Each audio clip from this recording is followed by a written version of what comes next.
Story time of how I figured out that my sister was trying to kill me.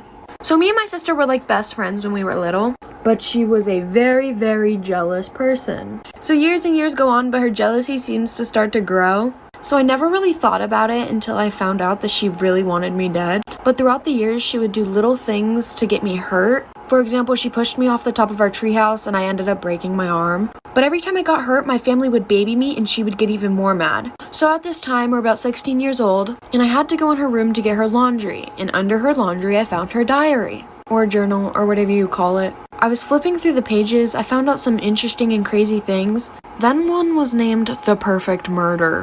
What an original name. She had this big, huge dresser in her room. She went into a lot of detail about how she was going to kill me, but it stated that she was going to push the dresser on top of me and jump on it until I, then scream for help. I'm running out of time, like for part 2. Part 2 of how I found out that my sister was trying to kill me.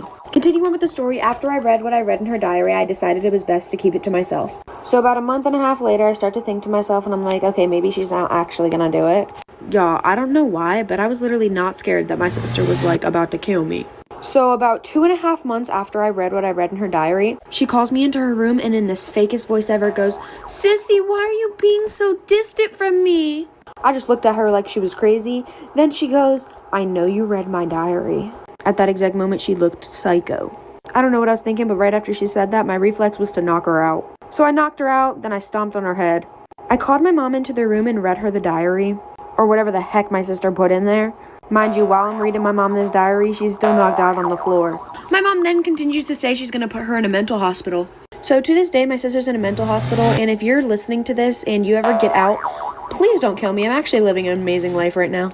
So ever since I was like 8 years old, I've always gotten headaches. And I don't know why. I drink water, I eat enough food, and I get enough sleep, but I still just be getting headaches for no reason. Anyways, my freshman year, someone convinced me that I had a brain tumor. I really believed it too. It was quite embarrassing. So I was doing cheer at the time, and I was getting nosebleeds like every single day along with a raging headache. And they would always happen randomly. Like I wasn't doing anything to cause them. It just happened. So one day in the middle of my math class, my nose just started bleeding. Before that, I had a terrible headache, and the girl that was sitting next to me told me my nose was bleeding. As I'm cleaning my nose, the girl's like, "I noticed that you get a lot of headaches and nosebleeds. My grandpa had a brain tumor, and I think that's what you have." And I was just sitting there like, I guess this is how God wanted me to go out. The whole day I was stressing. Then when I get home, I start writing my mom a goodbye letter and picking out the clothes I want at my funeral. Then I told my sister about it, and she smacked me upside the head and called me stupid. One day, we were in class. I was in band at the time, and the classroom phone rang. And the teacher went and he answered the phone. He got really serious. He got this really concerned,